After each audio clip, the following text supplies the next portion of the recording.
देखिए, जो श्रोमणी गुरुद्वारा प्रबंधक कमेटी है, ये सिख कौम की मिनी पार्लियामेंट है और इसका जो प्रधान होता है वो सिख मर्यादा का धारणी होना चाहिए।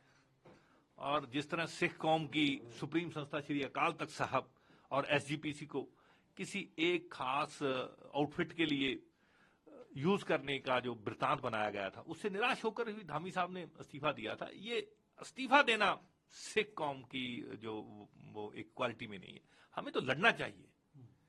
और दूसरी बात, श्री अकाल तख्त साहब एक ऐसी संस्था है जो सिखों को दुनिया में सबसे अलग लाके खड़ा करती है। जो मीरी पीरी का सिद्धांत है वो हमें देता है। इस संस्था की मर्यादा तो हमें सर्वोच्च माननी चाहिए।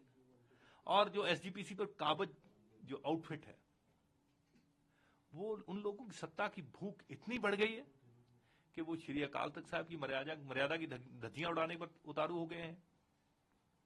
ये हमें बर्दाश्त नहीं है। और एसजीपीसी में प्रधान लगाने का जिसको सोच रहे हैं ये लोग, उस आदमी की बादल परिवार के साथ रिश्तेदारी होना और उसकी नजदीकियां होना,